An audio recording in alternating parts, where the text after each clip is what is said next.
Today's episode, I'm sharing 10 true disturbing stories about childhood memories in Appalachia. These stories show how the Appalachian Hills can be both beautiful and terrifying.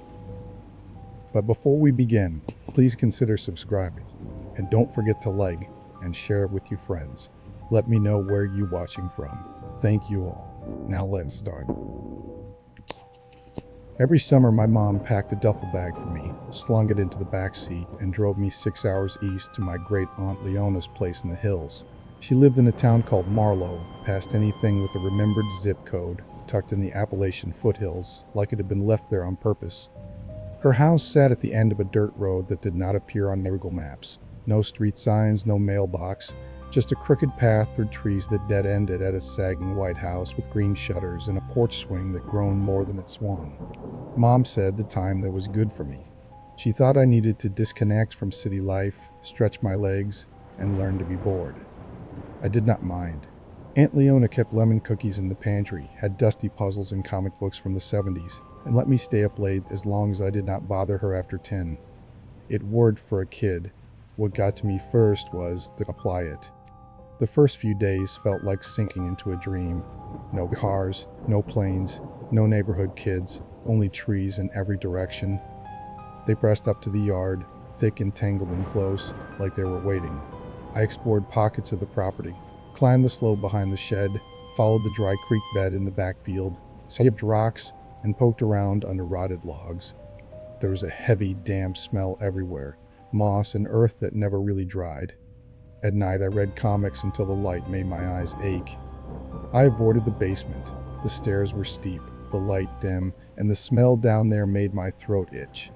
That was when I noticed the chicken coop. It sat past the garden, almost swallowed by tall grass and wild mint. A crumbling thing with warped wood and missing panels, its door swinging loose like it was tired. Aunt Leona had not had chickens in years, maybe decades, but the coop still stood like something kept it there. The door was the strange part. Every morning it was wide open. I started checking it daily. I pushed the door closed and wedged a stick or rock in front of it. The next morning it was open again. At first I blamed wind or raccoons. Then I dried the cinder block from behind the shed and shoved it against the door. It was heavy enough that I nearly dropped it on my foot. I felt smug and went back inside.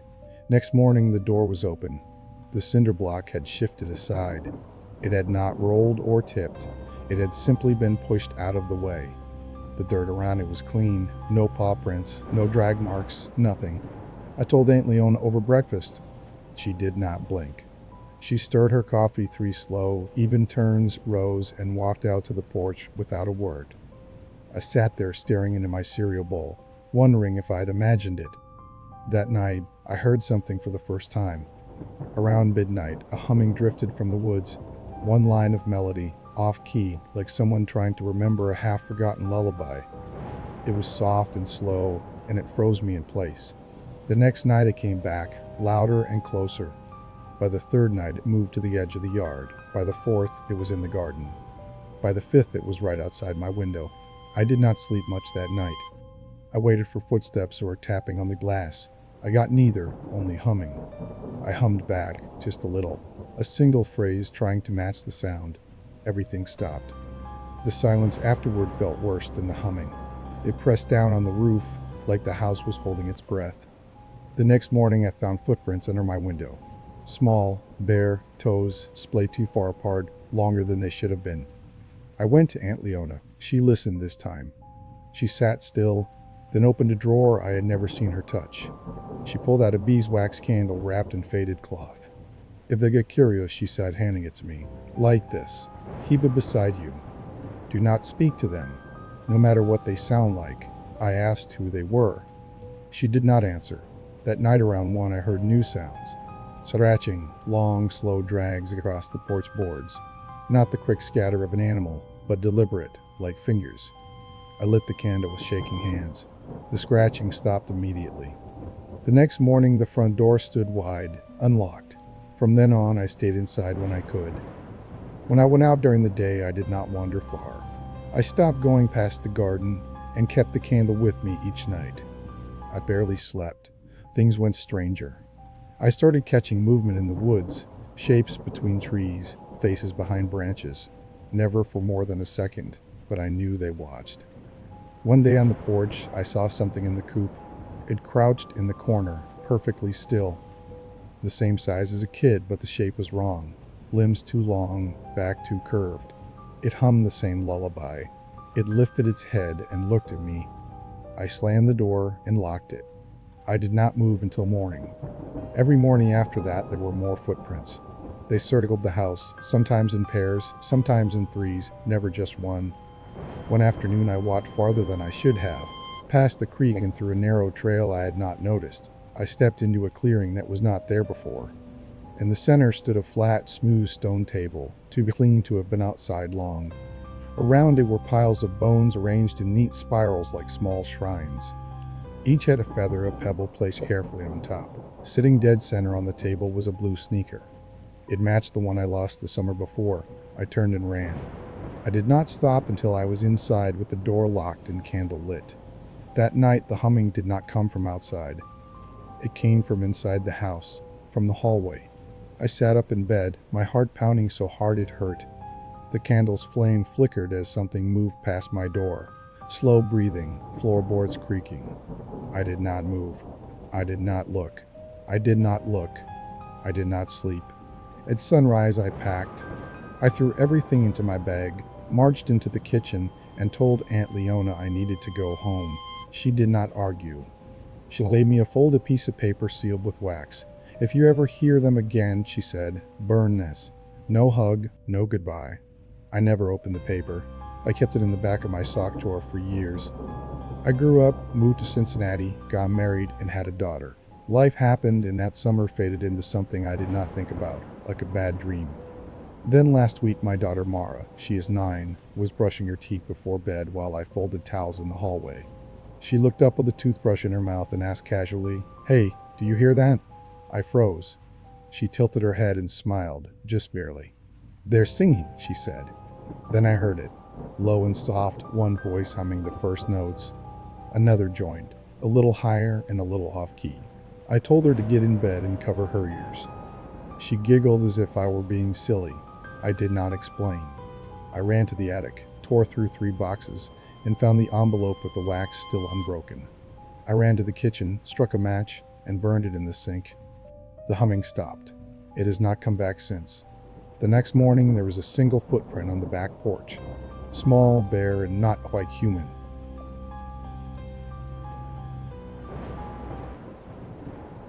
I was 11 when my parents dropped me off to spend the summer with my Aunt May, way up in the hills outside a quiet town called Kessler. They said it would be good for me, fresh air, chores, time away from the city. I do not remember arguing. I remember the drive ending at the bottom of a gravel lane, the smell of pine and something damp, and Aunt May standing on the porch as if she had been waiting all morning. They left me with one old suitcase and a wicker basket full of canned peaches, beans, and biscuits. Aunt May did not say much. She handed me a heavy iron key on a twined string and pointed toward the woods behind the house. "Spring's down that way," she said. "Go get us a bucket for supper." Then she turned back inside, already lighting the stove. I did not ask questions. I just went. That is how most things worked out there. I did not get instructions. I got tasks. I learned by doing. After a few days, I was hauling water, feeding chickens, pulling weeds from rows of stringy beans, and fixing bits of fence with leftover nails and strips of wire. The property had been in the family for generations, and it showed. Everything leaned slightly. The floorboards creaked even when no one walked. Nothing was quite level and nothing moved fast. The paths behind the house twisted around the ridges like someone had laid them in a hurry. I stuck to the wider ones at first and kept track by counting how many bends I passed before I saw the stone wall, a crumbling thing that might have been a fence 100 years ago. On day 9, I could walk to the spring and back without thinking. That was the day I saw the first one. I was sitting by the creek, poking around in the mud with a stick, just killing time. It was quiet except for the water moving over the rocks. Then I got that feeling, like something was behind me even though I knew it was not. So I looked across the creek. There was something on the far bank. Pale, upright, still. It was not shaped like a deer or a person exactly. It did not stand like either. It looked like it was mimicking a pose, trying to fit in and just barely missing. I stood up without thinking. It crouched, then backed up into the trees without ever stepping into the water. I ran home. I left the basket by the door, water sloshing out, and did not say a word. Next morning, I went back. I had to see if I'd imagined it. There were prints. Long, narrow ones, pressed deep into the mud. Not like boot prints, more like someone had wrapped their feet in linen and walked with their toes spread out. I borrowed Aunt May's old camera from the loft and took a picture. I was not sure it would come out, but I slid the photo into my pocket anyways if it meant something. After that, I started walking farther. Not every day, just when I felt like I needed to. I followed little trails that barely looked like paths, deer tracks maybe, or where old tools had been dragged years ago. And everywhere I went, I found more of those prints. Sometimes one set, sometimes two. They did not lead anywhere obvious. They did not go toward food or water or shelter. They just moved, always away from the open, always into the densest parts of the woods. Places where branches hung low and light barely touched the ground. I passed a clearing once where someone, probably kids, had stacked rocks in neat little piles. The prints did not go through it. They curved around the edge like it was off limits. Another time, I was walking back with a full pail and spotted one crouching beyond the fence, just on the edge of the property. It stood behind a sagging rail, motionless. I stepped forward, and it slid away, slipping through the trees with a kind of grace that did not feel right. I followed it until the trail ended in a wall of saplings. I tied a bit of cloth to a branch so I could find my way back, then went home with hands aching from the weight of the water. After that, they showed up more often. One waited at the edge of the field while I gathered eggs. Another stood by the orchard fence where the apples had just started to ripen. I even saw one near the old miner's road, the place where Aunt May said trucks used to park before the mine closed down. Their prints overlapped with tire marks so old they'd begun to fill with moss. I kept my distance. I never tried to get close. I started writing everything down in a little notebook I hid under the mattress. Dates, times, places. I kept the descriptions short, standing by fence, not moving. Turned head, that kind of thing. After a few weeks, I could see a pattern forming. Creek, fence, orchard, well, stone wall. Every point repeated, like they were checking a circuit. Kids at the church picnic talked about ghosts in the old mine, how they saw faces in broken windows or heard whispers in the tunnels. I did not say anything. What I had seen did not whisper. It did not hide either. It just stood and watched. Late July, I walked to the Lindell farm to grab a basket we had left during a visit. Aunt May stayed on the porch to talk to Mrs. Lindell, so I waited by the fence. That is when I saw one again, taller than before. It stepped out from behind a tree and stopped dead center on the gravel road. It stood too straight. Its arms hung too low. It felt like a mannequin holding a breath. It took a step forward, then another, then froze, like it had changed its mind. I picked up the basket and carried it all the way home without blinking. I set it on the porch, walked inside, and did not mention it. A few days after that, I found something strange on the ridge. An old hunting blind, just a frame and some fabric that had faded to a dirty gray. Inside, it smelled like wet wood and dust. On the bench were those same prints, like someone had sat there with muddy feet. I marked the bench with a notch from my pocket knife and placed a pebble right in the middle. When I went back the next day, the pebble was gone. The notch was still there, but fresh scratches ran along its edge. Not claw marks, more like it had been touched by long fingers. The Lindells told stories about how the ridge used to be a logging camp. They said a landslide once took out a house by the river. I do not know if that was true. What I do know is that those prints always showed up near old things, foundations that had crumbled, cisterns half buried in leaves, porch steps that led nowhere. The first time more than one appeared at once was the week before I left. I was outside filling a pan from the rain barrel. I turned around and there they were, 3 of them. One by the woodpile, another by the broken swing, the third right up against the far fence. They did not move. They did not make a sound. It felt like they were marking territory, like they had drawn a boundary and wanted me to see it. I backed into the kitchen and locked the door. My hands shook all the way to the sink. After that, little things around the house started shifting. The jars I kept on the windowsill moved an inch to the left. A porch chair sat at a slightly different angle. Prints appeared in the soft dirt outside the back steps. Too long, too narrow. I checked the loft camera again. One clip showed a figure stepping between trees near the well, pausing to tilt its head. Then it moved on. I thought about telling Aunt May, but she was busy. When she asked why the kettle was only half full, I said I forgot. She did not notice the scratch on the bench or the missing pebble. I kept writing. Dates. Locations. Locations. Descriptions. The notebook got thicker than the radius of paths I was willing to walk. One afternoon, while Aunt May and Mr. Lindell talked on the porch, one of the things stood outside the fence again. It did not move. It did not try to come closer. Mr. Lindell grabbed the radio and a cloth from the truck. They talked about deer fences and old wires. It stood there the whole time, quiet and still. When I picked up a picture to carry inside, it shifted a little, just enough to let me know it saw. The night before my parents came, I went out to bring in the clothespins, just one last trip. As I bent to grab them, 3 shapes appeared, one by the porch, one at the fence, the third near the start of the spring path. They did not step forward, did not raise a hand, just stood. I moved slow, back toward the door. The path to the road would have taken me too close to the one near the fence, so I did not risk it. I reached the door. I slid the bolt. I put the clothespins on the table, dragged the chair to the window, and waited. They stayed for a while, then left in the same order they had appeared, each turning carefully, as if checking the ground before it stepped. The chickens did not even flinch.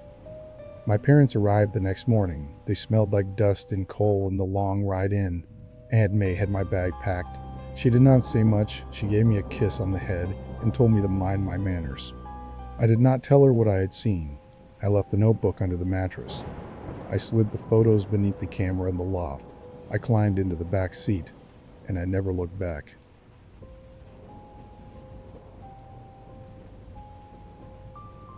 My cousin Mara and I were staying with our grandparents for a week that summer, tucked deep into a hollow near the Virginia-Kentucky border. The mountains surrounded everything, like we were sitting in the bottom of a bowl. Their house sat in a little clearing at the base of a ridge. It was built from wood that creaked when you walked and leaned to one side, like it had never been level. There was a barn that looked even older, and a tool shed that seemed to be held together by nails, rust, and stubbornness. There wasn't any TV, no internet, and definitely no cell reception, unless you hiked halfway up the hill behind the barn and stood still for 5 minutes in one exact spot where you might get a single bar. For 2 kids from the city, it was like someone had turned off the rest of the world. We made our own fun. We spent mornings down by the creek, poking at crawdads with sticks and daring each other to step into the cold water barefoot. Afternoons were for digging through our grandparents' shed, which was basically a museum of rusted tools, cracked buckets, and dusty boxes full of things no one had touched in decades. We found a busted slingshot, a jar of old buttons, and something Mara was convinced was a bear trap. Nights were darker than I thought darkness could be. We'd sit on the porch and listen to frogs and crickets, catching fireflies in jars and always forgetting to let them out. You couldn't see your hand in front of your face out there after sundown, unless the moon was full. By the 3rd night, boredom turned into something else, restlessness. That was when Mara brought up the cemetery. She was lying on the porch swing, legs draped over the side when she said it. Did you know there's an old burial plot up the mountain? I looked at her. What, like a graveyard? Not like one with gates and flowers. Just some old stones. Family plot, I think. She said Grandpa had mentioned it once when she was little, that people used to bury their dead on their own land when the towns were too far. He said it wasn't anything to mess with, which of course meant we were going to mess with it. The next morning we waited until her grandparents were busy in the garden. Mara was more excited than I'd seen her all week. She packed a bag, 2 flashlights, a notebook, a can of orange soda, and a crushed bag of pretzels. She was serious about writing down the names on the stones, like recording history. I think she liked the idea of discovering something old. I just didn't want her going alone. When we told Grandma we were going to the ridge to look for mushrooms, she barely looked up from her canning jars. "Watch for copperheads," she said, "and be home before it gets dim." We set out around 10. It took longer than we thought to find the trail. It wasn't marked, just a skinny path worn into the side of the hill. Could have been made by deer for all we knew. It was steep and twisty, ducking under branches and around thick roots that tried to trip us up every few steps. After about 30 minutes, the woods began to feel different. I don't know how else to put it. It just felt off. The air got thicker, like we were walking into soup. Everything looked the same, but somehow wrong. I realized I hadn't heard a single bird in a while. No squirrels, no buzzing bugs, just our footsteps and the occasional snap of a twig. We found the clearing not long after that. It was small, barely wider than the house, just a patch of grass surrounded by trees. No fence, no markers.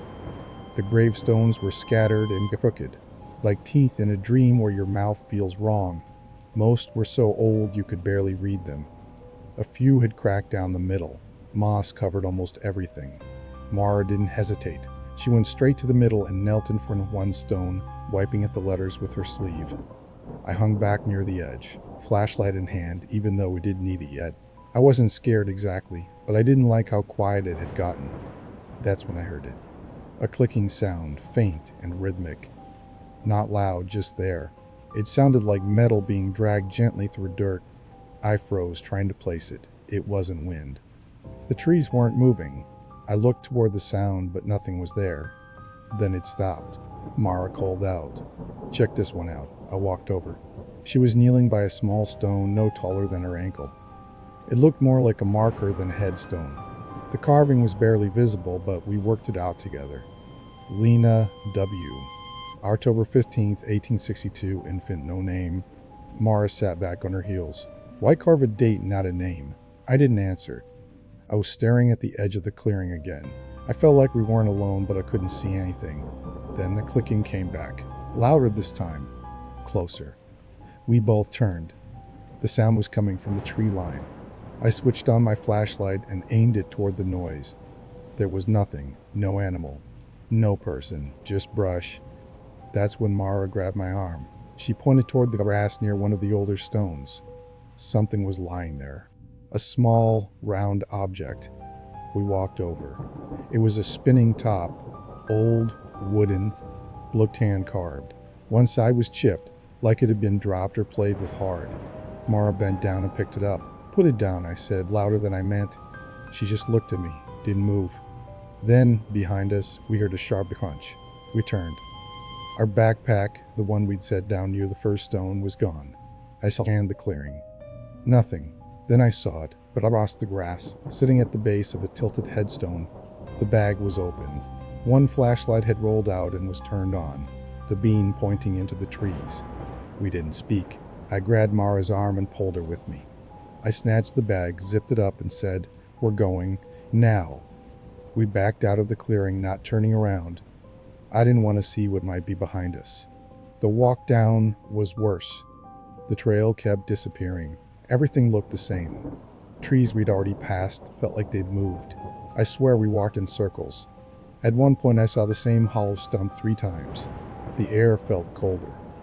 Not mountain breeze cold like a basement, cold like something was waiting. We didn't speak the whole way back. When we finally saw the barn, I felt like I could breathe again. At dinner, Grandpa asked what we'd done. Mara started to lie, then stopped. "We found the cemetery," she said. He didn't get mad, just looked tired. "You left it how you found it." Mara hesitated, then nodded. She didn't tell him about the spinning top. She'd slipped it into her pocket. I didn't say anything either. That night, Mara said she couldn't sleep. She kept hearing tapping at the window. Not knocking, tapping. Light, repetitive, like small fingers. I stayed in bed, pretended I didn't hear it too. In the morning, she looked pale, like she hadn't slept at all. She told me the top was gone, swore she left it on the nightstand. We tore the room apart, checked the porch, the yard. Nothing. The next day, Grandpa took out barbed wire and strung it across the trail entrance. He hammered it between 2 trees and hung an old tin sign in the middle. Painted letters, black and smudged, read, "No entry." He didn't say a word about it. Neither did we. That was the last summer we stayed longer than a weekend. I never went back up that ridge.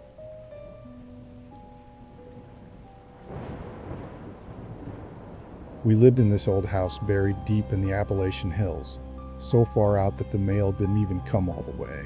My dad used to joke that if you missed the turn off the main road, you'd drive right out of the county before you noticed.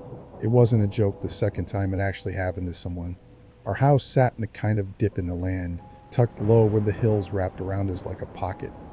Trees grew thick all the way up the slopes, and by the time winter rolled in, they formed a wall of bare limbs that looked like something out of a charcoal sketch. The only road in was gravel that washed out every spring. We had to shovel and refill it ourselves or risk getting stuck. No cell service, no neighbors, just woods, dirt, and quiet. And when I say quiet, I mean the kind that presses in on your ears after sundown. You couldn't hear anything out there. No traffic, no sirens, just the occasional call of an owl or the creak of the house settling. If you lay awake too long, you could hear your own pulse in your neck, like a drum beat you didn't ask for. But to us, it was normal. My younger brother Micah and I never thought of it as lonely. We didn't have cable, no internet either, definitely no game systems. But we had the woods, and when you grow up with nothing but trees and imagination, those trees become anything you want them to be. Fallen logs turned into pirate ships. Smooth stones became the thrones of forest kings. The little deer trails crisscrossing through the underbrush were our highways, leading to places that only existed if you knew how to find them. Our parents had rules. Most of them made sense. Don't go near the well cover. Don't touch the electric fence near the pasture. And above all, don't go past the ridgeline behind the house. Stay where we can find you. We listened. Kind of. The thing is, when you spend every day out there, you start to get bold. You test things. You realize no one's actually watching you that closely. Boundaries blur. That day, the air had that sharp, brittle quality that only shows up right before snow. The sky was flat and gray, and everything smelled dry and cold, like crushed leaves and frozen bark. We had already burned through our usual games by noon and were bored out of our minds. That's when Micah spotted something. A little notch in the hillside that we'd never noticed before. A trail. It didn't look like much. Just a faint, narrow groove winding up toward the ridge, half covered in dead leaves and brambles, like even the deer had stopped using it. But Micah's eyes lit up like he'd found buried treasure. "We haven't gone up that way before," he said, already stepping toward it. I hesitated. I remembered my dad's warning clear as day. Don't go off the known trails. But there was something about that path. Something curious. And the longer I stared at it, the more I felt like we were supposed to see it. Like it had just opened for us. We followed it. The deeper we went, the more everything changed. It wasn't obvious at first. Just little things. The ground got uneven, like it hadn't been walked in years. The trees leaned closer together, gnarled and crooked, forming strange shapes above our heads. And the silence thickened. Even the air felt different, colder somehow, despite how hard we were walking. After a while, I noticed we weren't hearing any birds, not one. No squirrels either, no rustle in the leaves. Nothing but the dry crunch of our sneakers. I tried to shake it off, but something about it felt unnatural. Then the trail curved sharply, and there it was. The cabin. It was sitting in a small clearing, like someone had dropped it from the sky and forgotten to pick it back up. The roof sagged in the middle. The boards were warped and bowed, with gaps wide enough for daylight. There was one window, slanted in its frame, with clouded glass that looked untouched for years. But what caught my eye was the smoke, a thin wisp curling out of the chimney, like a lazy thread. It didn't look like real smoke, not the thick gray kind from a proper fire. This was almost transparent, like it didn't have any heat, like it wasn't even smoke at all. Micah was already stepping closer. "Wait," I said, grabbing his sleeve. "Don't. It's probably just some old hunting shack," he whispered. "Maybe someone staying there." But I couldn't shake the feeling that we weren't supposed to see it. Something about that smoke. It was wrong. Colorless. Floating the wrong way, sideways in still air. And it didn't smell like fire. It didn't smell like anything. We started backing up, deciding to leave before curiosity dragged us deeper. That's when he appeared. Not from the front door, from the side. He slid into view like he'd been pressed up against the wall, waiting. He was tall, but not in a strong way. More like stretched out. His clothes hung loose, too thin for the cold. Just an old shirt and stiff pants, no coat, no gloves, nothing to protect him from the air. He didn't speak, just stared. Just stared. His face was hollow, pale, and long, with sharp cheekbones and dark eyes that didn't blink. Then he raised one hand, slowly, like he was trying to wave but had forgotten how. Micah, because he never knew when not to be polite, waved back. My throat closed. I pulled his arm and whispered, "We need to go." We turned and started walking fast, not running. Not yet. Then we heard it. A cough. Deep. Wet. Wrong. Then came the footsteps. Slow. Steady. Boots crunching behind us. Gaining. I didn't turn around. I couldn't. But I felt him. The weight of his stare. The rhythm of his steps matching ours. My hands went numb from the cold, but my back was hot like I was being watched too closely. We reached the fork in the trail. One way led back to the ridge. The other dipped into a narrow ravine I barely recognized. I didn't even think. I just pulled Micah down the steep side. We stumbled, skidding over rocks and frozen mud. Brambles clawed at our legs.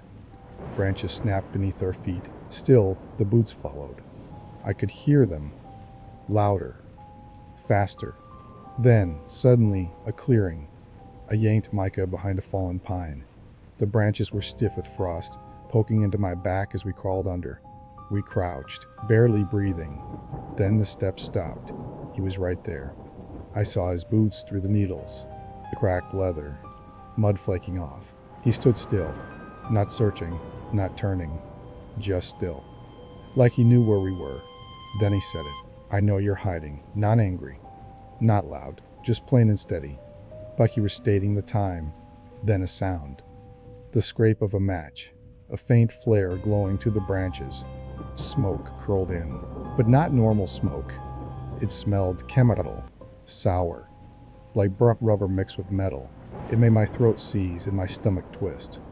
Micah's eyes were wide, watering from the smoke. My fingers dug into his jacket. I waited until the flame dipped, just slightly.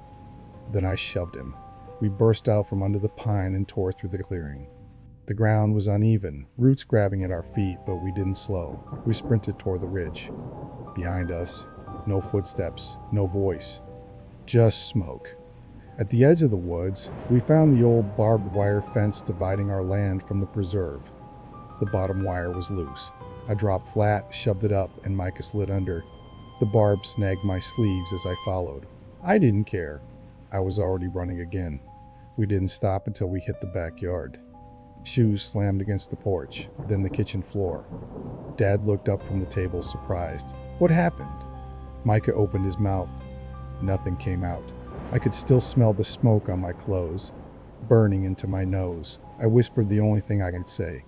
"We got lost. We never told them the rest. Not about the man. Not about the match. Not about the way he said it like he already knew us." Weeks passed. I stopped going near the ridge. Micah didn't ask why. He didn't have to.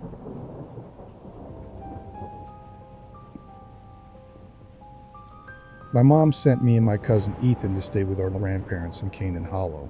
She worked double shifts at the hospital, and she said we'd be better off out there than roaming the streets back home. To her, it was just babysitting by blood. To me, it felt like we'd been dropped into another world. The house was tucked way back in the hills, hidden down a gravel driveway that wound for what felt like forever. By the time you reached the end, you couldn't see the road anymore. Just the sagging two-story house with peeling paint and a porch swing that complained every time you sat on it. No neighbors. No sidewalks. Just trees, cicadas, and a quiet that felt heavier than silence. Behind the house stood a shed. It leaned to the left, like the hillside had been pushing against it for years.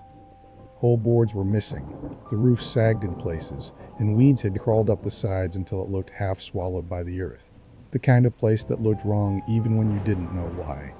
Adults told us not to go near it, which of course meant we went there constantly. Inside, the air was thick with the smell of damp wood and mice droppings. A single chair slumped in the corner. One leg cracked halfway through. Cobwebs clung to the walls in strange patches, as if spiders had long given up spinning there. Nothing about it was interesting, but we still wandered around it, tossing rocks at the side or daring each other to stick our heads in. Kids will entertain themselves with anything when left alone long enough. A weekend, Ethan swore he heard something inside. Not laughter, not singing, arguing. Children's voices, sharp and fast, tripping over each other like kids fighting over a toy. He said it sounded crowded, as if more than two. I laughed at him, told him he was just bored and trying to spook me. But the way he kept looking at that shed made me slow down too. Later that afternoon, when I passed it alone, I stopped, put my ear to the gaps in the wall. Nothing, no voices. Only the kind of stillness that made the back of my neck prickle. That night at dinner, Ethan asked Grandma Mabel if any neighbor kids ever came around. She didn't even look up from her plate when she said, "There aren't neighbors here." Then she added, sharper, "That shed's been empty since before you were born." She said it in a way that ended the conversation. But Ethan caught my eye across the table and raised his eyebrows like he wasn't convinced. 2 mornings later, Grandma went out to hang laundry. She came back pale, her basket still full, clothespins clattering loose across the counter. She told Grandpa she heard crying from the shed. At first soft, like a kid who didn't want anyone to hear, then louder. Loud enough she swore it was coming from just beyond the door. Grandpa didn't argue with her, not exactly. He muttered something about raccoons, pushed his boots on, and went outside. I followed him.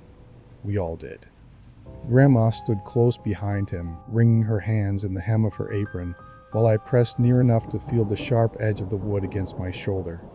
The crooked door leaned inward, barely hanging on one hinge. Grandpa yanked it open, and we all stared inside. Just dust, cobwebs, and that broken chair. Nothing else. No kids, no animals. No sound but our breathing. I tried to convince myself Ethan's imagination was feeding into Grandma's nerves. That was the easy answer. But the next afternoon, Grandpa came storming through the kitchen, his face drained, boots half off, shouting if anyone else had heard screaming. I hadn't. He didn't wait for an answer anyway. He sprinted out the back door, his laces dragging, and tore across the yard. Ethan and I ran to the window. We watched him stop in front of the shed, drop to his knees in the dirt, and lean close to the door frame like he was listening. He stayed frozen so long I thought he might have collapsed. When he finally came back, he told us to stay away from the shed. His voice was steady, but his hands trembled as he set them on the counter. That was the first time I'd ever seen Grandpa's hands shake. No explanation followed. No argument allowed. Just a rule laid down with finality. That night, Ethan and I lay on the hallway floor listening. The low murmur of our grandparents' voices drifted from the kitchen. We caught broken pieces. Not again. Should have told. Too late. I stared at the ceiling when I finally crawled into bed, words stuck on loop in my head. Not again. The next morning, strangers arrived. Not in uniforms, but men with notebooks and the kind of posture that said they weren't asking permission to be there. They walked with authority, barely looking at us, and went straight for the shed. They stayed inside for hours. Ethan and I tried to watch from upstairs, but the door slammed shut behind them. When they finally came out, their faces were set hard. They spoke to our grandparents in quiet tones. Whatever they said made Grandma drop her eyes to the floor and made Grandpa stand stiff as a post, his jaw locked. For days after, the men kept coming. Each time they carried bags and boxes out of the shed. Some looked light enough to swing to a truck bed, others dragged like lead. I'll never forget the way Ethan whispered that one bag sagged too heavy, too uneven, to be trash. We didn't argue about that one. By the end of the week, the shed was sealed shut. Boards nailed across the door, hammer blows echoing through the valley until the place looked like a tomb.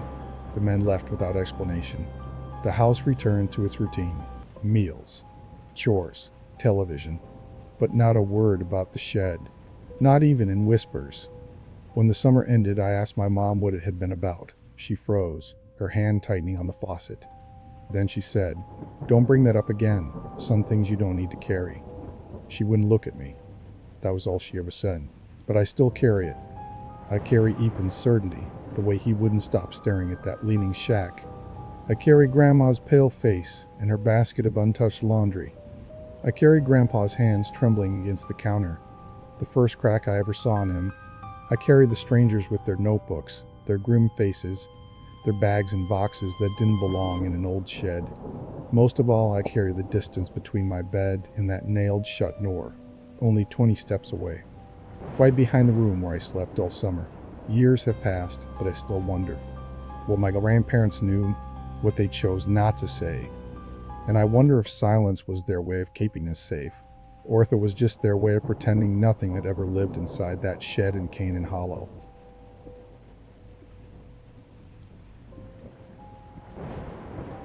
I was 9 years old when it happened.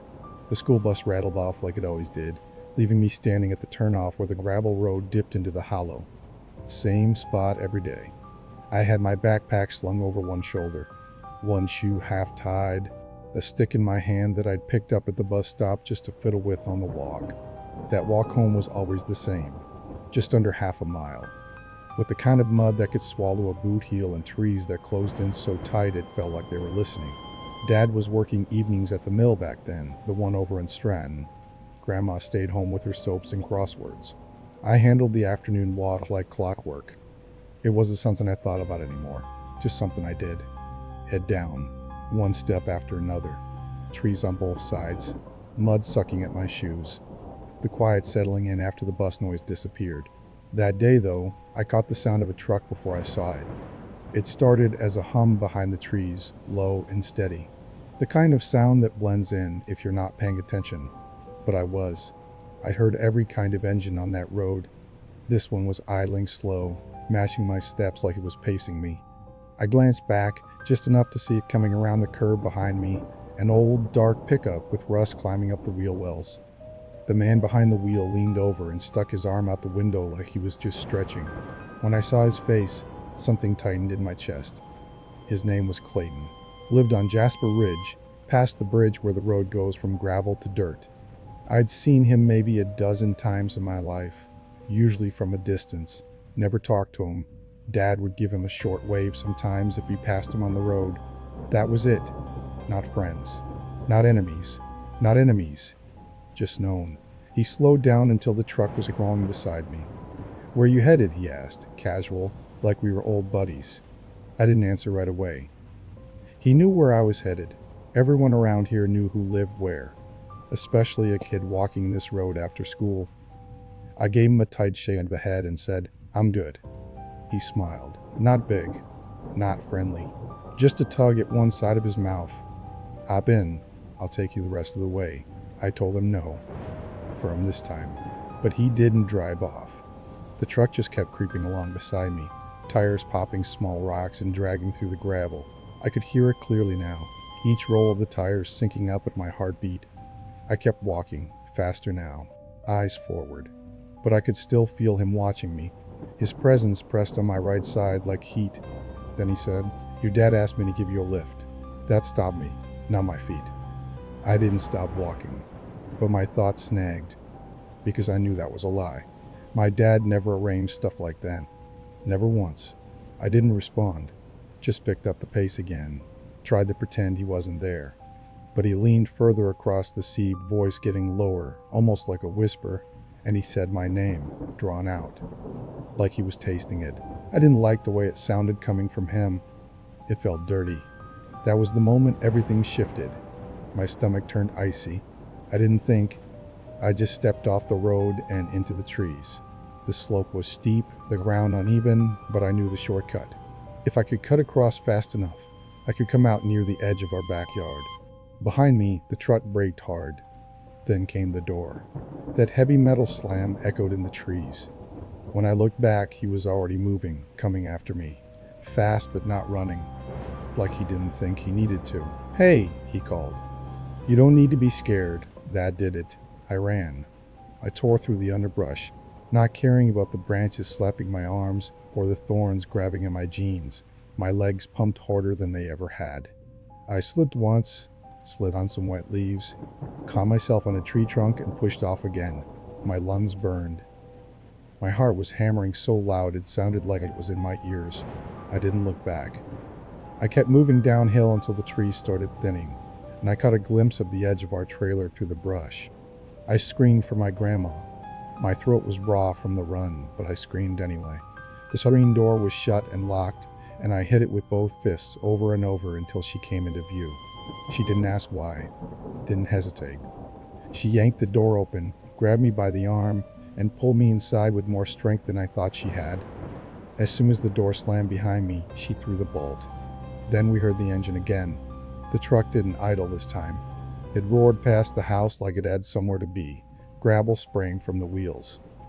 She pushed me down onto the couch and went straight for the phone. That night, the sheriff's deputies found him parked in his truck near an old barn about a mile away. He told them he'd just been hunting ginseng. He claimed he didn't even know anyone had seen him. But inside the cab, they found rope, duct tape, a hunting knife in the console. They cuffed him on the spot, drove him off with the blue lights flashing and no sirens. I watched it from the porch. My grandma stood behind me with one hand on my shoulder, gripping tight. I didn't even realize how hard until later when I saw the marks. I thought that was the end of it. For a while, it was. He went away, and I started sleeping through the night again. The road felt less heavy. I still took the long way home sometimes, still avoided looking too long at the tree line, but the panic faded. Mostly. Then, 4 years later, I turned the same bend in the road on my walk home and stopped dead in my tracks.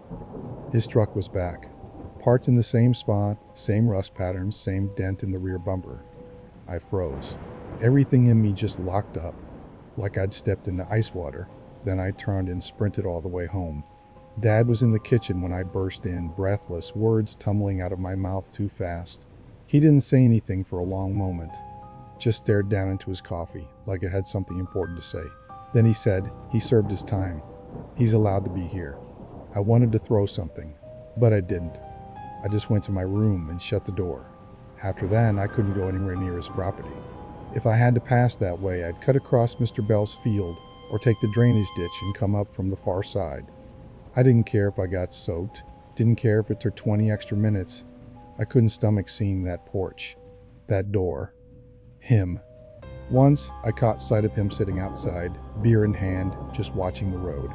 He didn't wave, didn't say anything, just watched. The dreams came back, worse this time. In the dreams, I never made it to the screen door. I'd be running and running, and the trailer never came into view. Or sometimes I'd get there and the door wouldn't open. I'd wake up soaked through, heart pounding so loud it took minutes to hear anything else. Grandma told me to pray, said the Lord would watch over me. I tried. Some nights I lay there whispering anything I could remember from church, hands clutched tight under the blanket, but it didn't take the fear away. 2 years after the truck came back, a for sale sign showed up in his yard. At first, I didn't believe it meant anything. Figured maybe he was just testing the waters. But then the truck disappeared. Then the porch light stopped coming on. A few weeks later, the windows were dark every time I passed. The relief didn't hit all at once. It seeped in slow. But it came. And for the first time in years, I walked the road all the way through without flinching. No shortcuts, no ditches. I didn't even realize I was doing it until I passed the spot where I'd usually veer off. My dad heard he moved out of state. Maybe to live with a cousin somewhere in Indiana. I didn't ask. Didn't want to know.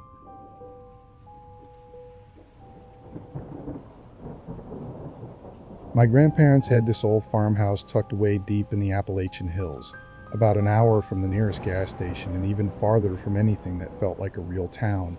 It sat at the end of a gravel road that never got plowed in winter, surrounded by woods and narrow trails that twisted through the hills. Every summer, my parents sent me there while they worked long hours back in the city. I stayed for weeks at a time, sometimes a whole month. I liked it more than I admitted. No traffic, no phones ringing, just quiet.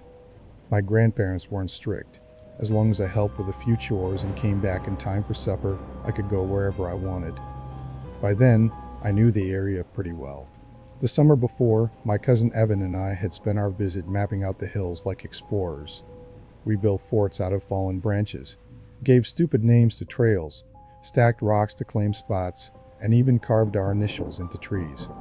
It was probably the most fun we ever had without video games. By 12, I felt like I owned those woods. I thought I knew every ridge, every clearing, every trick the land could pull. One afternoon, after a big lunch and a lazy hour on the porch with my grandpa, I grabbed a water bottle, slipped on my sneakers, and headed up alone. I wasn't exploring anywhere new, just the overlook. A high ridge with a clearing where you could see the road curling through the valley. Evan and I had gone there dozens of times. The hike usually took half an hour. Maybe a little more if you stopped. I figured I'd be back before the sun dipped. I followed the usual trail, dodging roots, stepping over the little stream halfway up. Everything felt normal, birds in the distance, wind through the branches. I didn't pay much attention. I didn't think I needed to. But the ridge never came.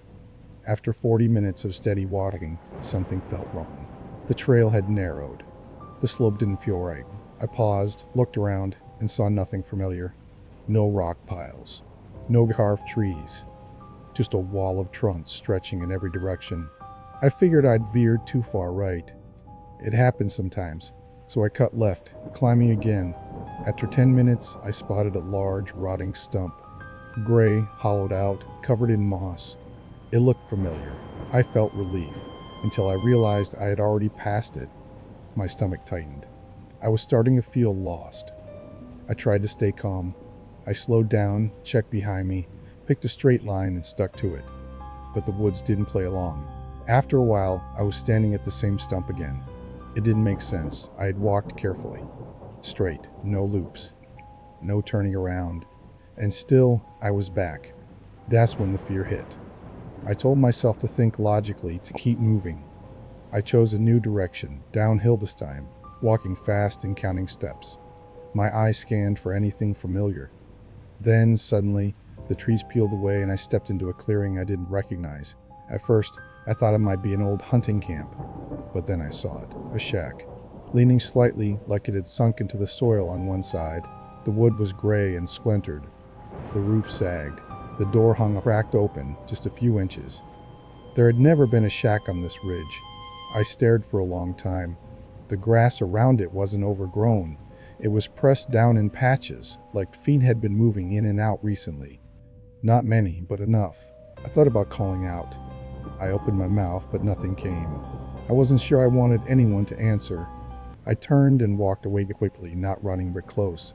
I picked the clearest route I could find, moving in a straight line.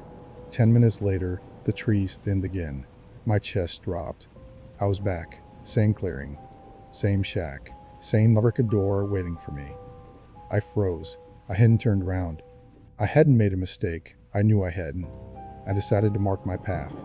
I snapped off a stick and dragged it along every tree I passed, carving deep grooves. Nothing subtle. I wanted to be certain. I walked for at least 15 minutes, maybe more, focused, careful, marking tree after tree. When I stepped into the clearing again, my heart pounded. Not just because I was back at the shack, but because the trees were smooth. Every single one, untouched. I felt my knees weaken. I bent down, pretending to tie my shoe, just to keep myself steady. None of it made sense. Still, I walked toward the shack. I didn't want to. Everything in me screamed to run. But some stubborn part of me believed if I didn't understand what this place was, I wouldn't get out. I nudged the door open. It creaked softly. Inside, light filtered through the cracks in the walls. Rough shelves had been nailed up, each one lined with mason jars. Dozens of them. Every jar was sealed. Inside were small things, a single bird feather, a rusted coin, a child's spinning top, curled scraps of yellowed paper. One jar had hair. Another, a strip of fabric stitched along the edge, torn like it came from a child's shirt. I didn't want to see more. But then I noticed something on the floor at the back, half hidden in shadows. A shoe. Small, muddy, sitting by itself like it had been placed there on purpose. Definitely a child's shoe. My chest tightened. My legs wouldn't move at first. Slowly, I backed away, inch by inch, not turning my back until I reached the doorway. The moment my foot hit the grass outside, something shifted. The air felt different. My ears popped. And there it was. The trail. The real one. Clear, leading straight to the ridge. I didn't walk.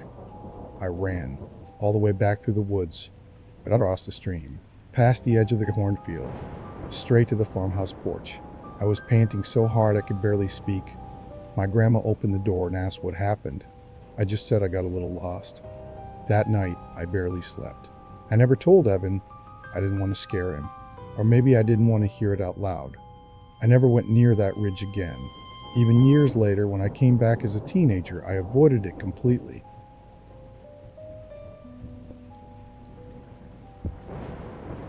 I was 10 when it happened. My cousin Eli was 11, just a year older, but he liked to act like he knew everything. Every summer, our parents dropped us off at our grandparents' place for a few weeks of freedom in the hills outside Hensley, West Virginia. It wasn't a town so much as a handful of houses scattered to the hollow. My grandparents' place sat way down at the end of a narrow dirt road that lost its gravel about halfway through, turning into a stretch of cracked red clay that baked in the sun and turned slick when it rained. After that, it was just woods. Miles of it. No signs, no fences, no posted warnings. Just forest that stretched out in every direction and seemed to belong to no one. We weren't really supposed to go past the sycamores. That was the rule. Past the line, you're on your own, our grandfather used to say, half joking but mostly not. He was a quiet man and not big on explaining things, but he made that line pretty clear. Beyond those trees, things got denser and steeper, unpredictable. He called it bad footing. Our grandmother called it cursed. We didn't believe either of them. By then, Eli and I knew the woods like the back of our hands. We spent every summer hiking ridges, wading creeks, building forts, getting ticks, and ignoring every boundary anyone set for us. The forest was like a second home. We knew the deer trails, the best fishing spots, even which tree trunks had the smoothest bark for climbing. Getting lost didn't seem possible. It was our playground. Until it wasn't. It was a Thursday afternoon, hot, sticky, one of those days when the air felt thick. We were sitting on the porch steps, bored and throwing pebbles at a rusted wheelbarrow, when Eli turned and said, "You ever hear about that old shack in the Laurels?" He said it like he just remembered something casual, but I could see the look in his eye. I shrugged. "What shack?" I asked. He leaned in like we were about to share a secret. "The one Kyle told me about," he said. "From church." He said it's past the sycamores in a hollow where the laurel grows real thick. He said there's a hunting shed out there from forever ago. But he said it's weird, said it's never in the same place twice. I rolled my eyes. "That's just a story," I said. "Bet you won't find it," he replied. And just like that, it wasn't a story anymore. It was a challenge. I didn't want to admit that it made me uneasy. So I just stood up, brushed off my shorts, and said, "Let's go." We cut through the backyard, past the rusted swing set half swallowed by weeds, and ducked under the sagging fence that bordered the woods. The sycamores stood tall like sentries at the edge of the yard. I remember the way the leaves shifted slightly overhead, even though I couldn't feel any wind. Once we crossed that line, the forest changed. The light got patchier. The ground got softer. The usual paths we took became less clear. We kept walking, pushing through low branches and sidestepping thorny vines. Eli swore he knew the way. I didn't bother asking how. After maybe 20 minutes, we reached a small clearing ringed with dense laurel. The bushes were waist high and tangled together like something had crushed them down in the middle. And there it was, the shed. It looked like it had grown out of the hill. The back end of the roof disappeared right into the slope, as if the hill was trying to bury it. The boards were gray and split, swollen from years of moisture. The roof sagged heavily, the middle bowing inward like something had laid on it for too long. The door hung crooked. It was hanging on by one rusted hinge. It creaked when it swayed. I stopped at the edge of the clearing. Eli didn't. He ran right up to it, grinning like he'd discovered treasure. "This is it," he yelled. "Told you." I just stared. The place didn't feel abandoned.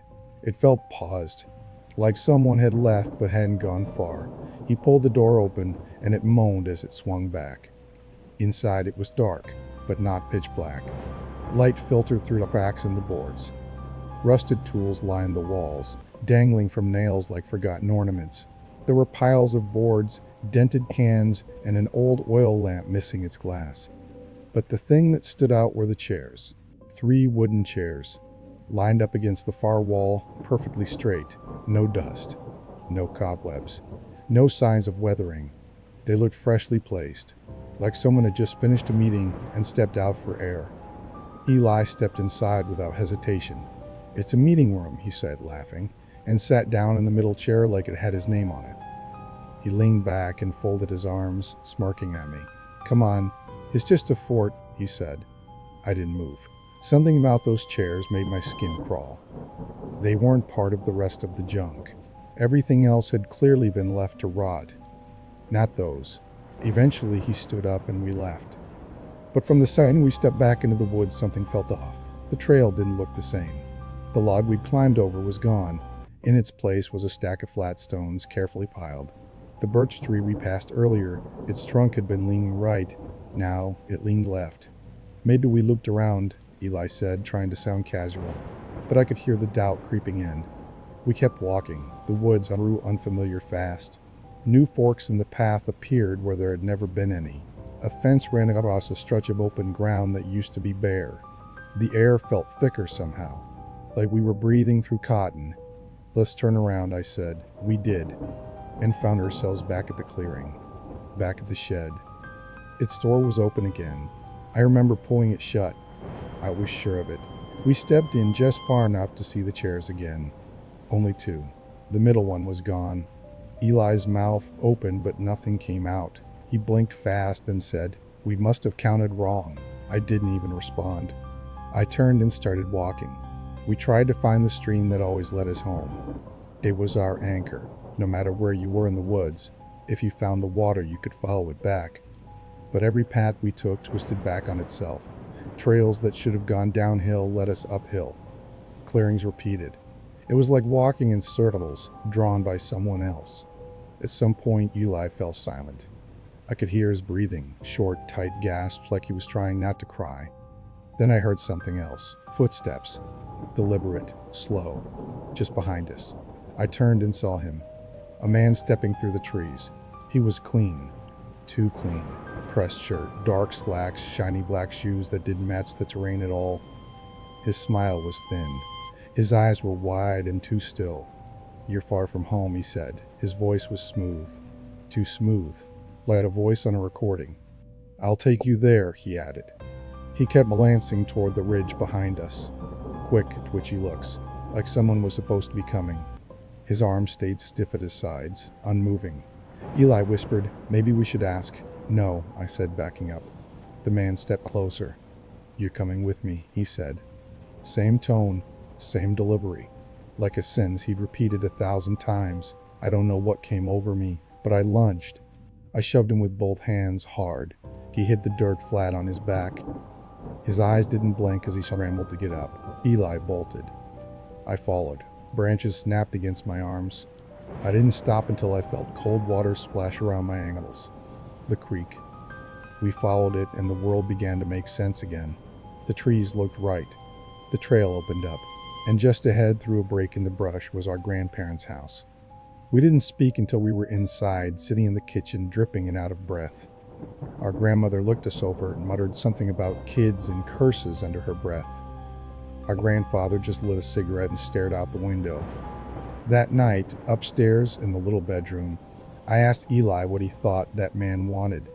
He didn't answer. The next morning I said maybe we should go back, just to see if the shed was still there.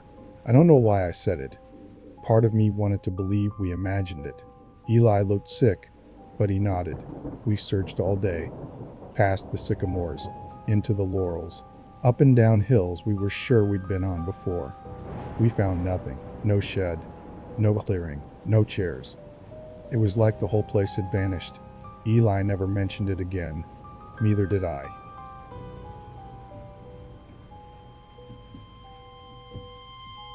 That summer, my cousin Mason and I were staying with our grandfather in a quiet little town called Belridge, tucked against the edge of the Appalachian foothills. One of those places where everyone knew each other's business, and nothing much ever changed. Grandpa's cabin was set back off a gravel road, surrounded by trees that looked like they'd been growing since before there were even roads. It wasn't remote exactly, but once you were on his property, you felt cut off. The forest behind his place was thick, dense in a way that felt unnatural sometimes. You'd stand at the tree line and stare into the brush, but the woods swallowed up everything after the first few feet. No paths, no clearings, just green and shadows. Grandpa's house sat low at the bottom of a slope, like it had settled into the earth over time. A 2-story log cabin with a sagging porch and windows that always seemed a little fogged no matter how warm it was. He'd built it himself back in the 70s, and it looked like it hadn't changed much since. Inside, it always smelled like cedar, a bit of old oil, and the faintest trace of pipe smoke. His kind of cologne, I guess. The walls were lined with mismatched books, rusted tools, and weird old hunting photos where he stood next to deer that looked as big as horses. Mason and I had been spending summers there since we were little, usually 2 or 3 weeks of swimming in the creek, trying to fish, helping Grandpa with yard work, and making up dumb games in the woods behind the shed. The kind of summer stuff that feels boring in the moment, but golden when you think about it years later. But that summer, something was off. It's hard to explain.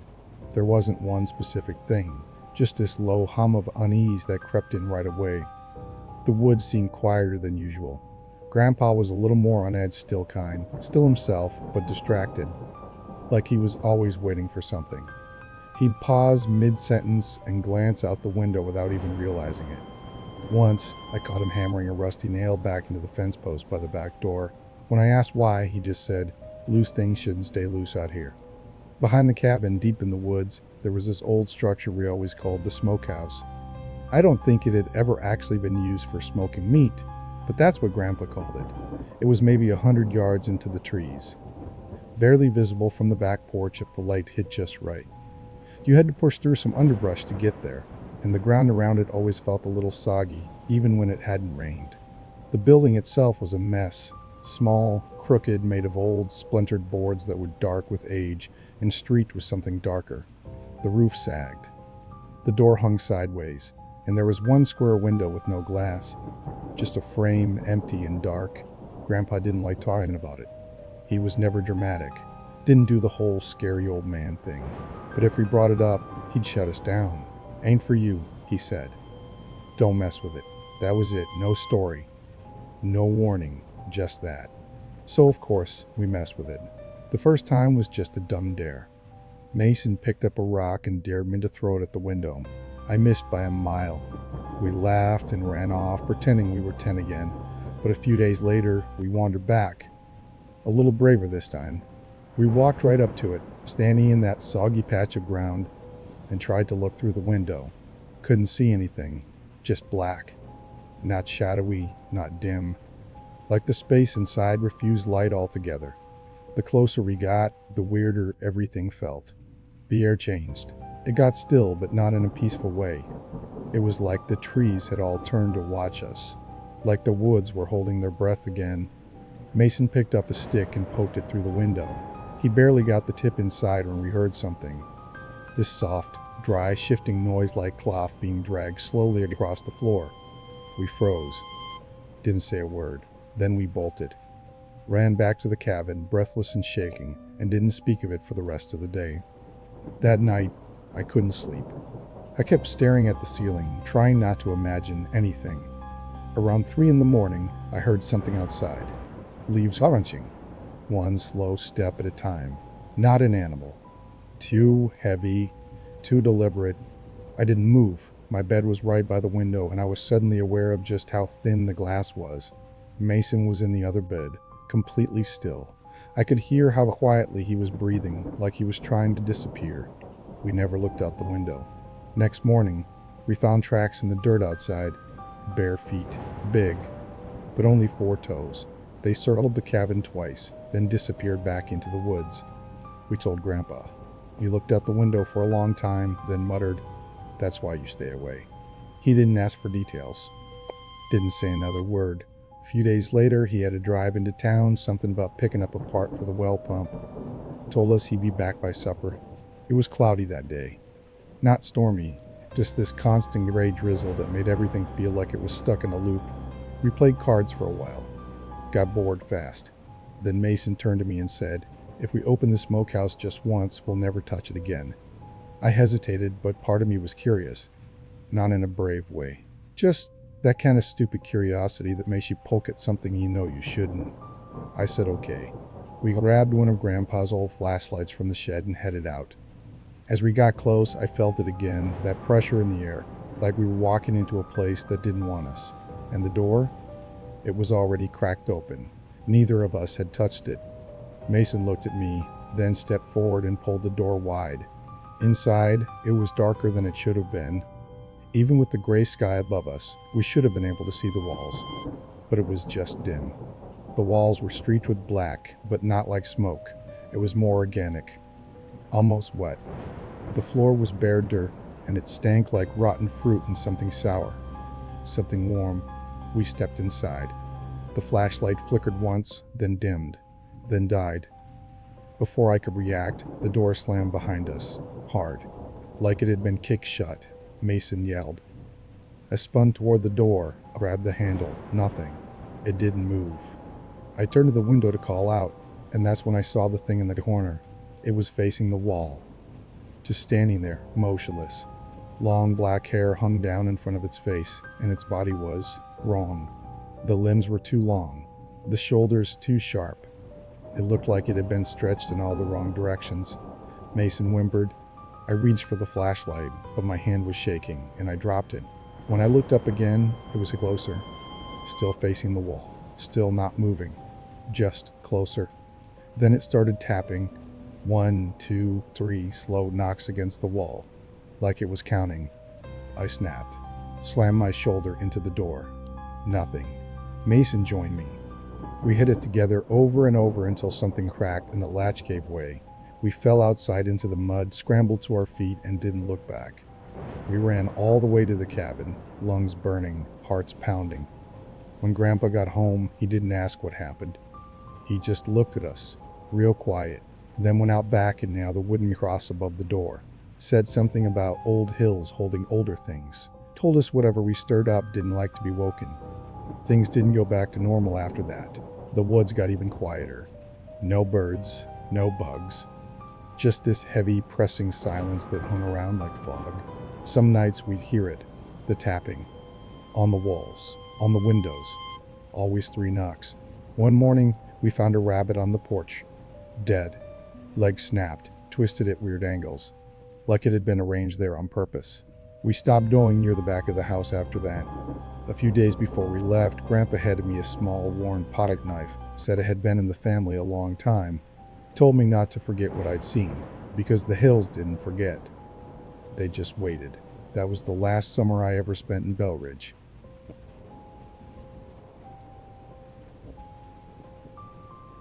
My parents had been talking about my Uncle Caleb for a while, mostly in quiet, tense tones, when they thought I wasn't paying attention. He lived way up in the Appalachian Mountains, on this overgrown patch of land that looked like it had been plucked straight out of another century and dropped into ours by mistake. Caleb had been on his own for years after his wife left. Nobody in the family had seen much of him since. My parents kept saying they should check in, but they never did. Then one weekend, without much warning, they decided it was time. Mom packed up some sandwiches, tossed a couple of old blankets in the back seat, and made sure we had enough gas. Dad muttered the whole time about how Caleb never answered his phone, how maybe this was a waste of a day, how it wasn't our responsibility. But he still drove. I just sat in the back seat with my headphones on, staring out the window. I wasn't listening to anything. I just wanted something between me and whatever weird adult conversation was happening in the front. The drive was long, 2, maybe 3 hours. I dozed a little, ate half a sandwich, and watched the trees blur past until the highway gave way to winding roads, and the roads turned into cracked, narrow ribbons that twisted deeper into the mountains. It got quiet the higher we climbed. The trees started crowding the road, like they were leaning in to listen. I remember watching the branches scrape the side mirrors, and feeling like we were being swallowed. The house looked worse than I remembered, and that's saying something, because it never looked good. The yard was a mess. Wild grass up to my knees, rusted tools half buried in the dirt, and random junk just scattered everywhere. Broken chairs, a dented metal tub, parts of what used to be a swing set. There was a canoe in the grass, cracked down the middle like someone had dropped it from the sky. Old beer cans peeked out from under the porch, faded and half buried like fossils. It didn't look lived in. It looked abandoned. Or like someone had stopped caring a long time ago. Only one window had light coming from it, a soft yellow glow behind a torn curtain. It wasn't comforting. It actually made the rest of the house look darker by comparison. Like the light was the last little piece of life clinging to the place. We pulled up close, and Dad killed the engine. For a few seconds, we just sat there in the silence. Nobody moved. Dad finally exhaled and stared at the porch like it owed him an apology. Mom adjusted her glasses and asked, not very enthusiastically, if he was going to knock. He didn't even look at her, just said, "Let's wait a minute." Then he turned to me. "Don't knock. He always liked you." I froze. I wasn't scared exactly, just confused. But he was already turning back toward the house like the decision was made. So I got out of the car, dragged my feet across the uneven yard, and walked up the steps, each one creaking under my weight. The boards felt soft in places, like they might give out. The screen door was crooked, hanging by one hinge. The mesh had holes big enough to stick my hand through. I knocked once. Light, just a test. Nothing. I knocked again, louder. Still nothing. Then I called out his name, loud enough to carry through the door. No reply, no footsteps, no voice telling me to come in or to go away. Just the wind rustling through the trees and the faint hum of the car engine cooling behind me. I looked back at the car. Dad was on the phone, holding it to his ear with that stiff, annoyed posture he got when someone was wasting his time. Mom was leaning over, whispering something I couldn't hear.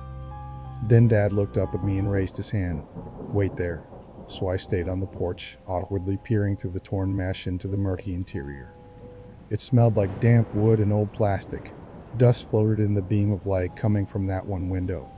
I thought I saw something move inside, just a flicker, like someone stepping behind a doorway. But when I squinted, the room looked empty. Then Dad's voice cut through the stillness. "He says he's outside." I turned to look at him. He wasn't just pale, he looked sick, like all the blood had drained out of his face. He gripped the phone like it might bite him. Mom's hand was clutched over her mouth, her other hand gripping his arm. Then Dad spoke again, louder this time, almost shouting. "He says he can see you, says he's got his rifle pointed at you." I didn't move. My brain couldn't quite process the words. It didn't feel real. "Caleb, a rifle, a rifle." I turned my head slowly, scanning the yard. The tree line was just a few dozen feet away. The woods were dense, dark. It would have been easy for someone to hide in there. But I didn't see anyone, not even a shadow. Dad yelled again, telling me to come back to the car, but slow. Mom's voice came next, softer, higher. "Don't run, baby, just walk." I couldn't feel my legs. My knees felt locked, my chest tight. Every step I took felt like I was walking on eggshells. I kept expecting something to snap, to shift, to shout. I didn't take my eyes off the trees, but halfway across the yard, the air shifted. I don't know how else to describe it. I felt something. Not heard, not seen, just felt, like breath on my neck. Every hair on my arm stood up.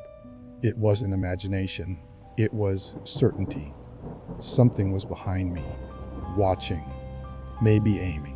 And just like that, my body took over. I sprinted, didn't think, didn't plan, just bolted. The gravel crunched under my shoes.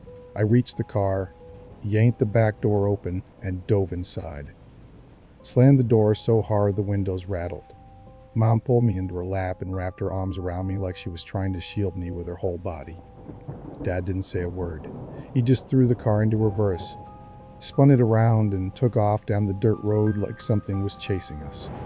He kept looking in the rearview mirror, not just glancing, staring, like he expected someone to burst out of the trees any second. I didn't look back. I couldn't. The ride home was quiet. No music, no talking, just the sound of the tires and the occasional sniffle from my mom. We didn't stop until we were back in town. Only then did Dad start to loosen up. Only then did we start to breathe. A few hours later, the sheriff called, said Caleb had turned himself in, walked into the station like it was nothing, said he hadn't actually pointed a gun, claimed he'd just been hiding in the woods with his old flip phone, watching us from the tree line, trying to teach us a lesson for showing up uninvited. He thought it was funny. My parents didn't. They argued that night, not yelling, just hissing back and forth behind the bedroom door. Mom said Caleb needed help. Dad said he needed to be committed. A few days later, we heard from the sheriff again. They'd searched the house, found the rifle, leaning against the back door, loaded, round-chambered, not locked up, not even hidden, just waiting. I don't know if he really aimed it at me. Maybe he was bluffing. Maybe it was some weird test or punishment in his messed up mind. But I know what I felt in that yard. That pressure, that presence behind me. And I know I've never gone back.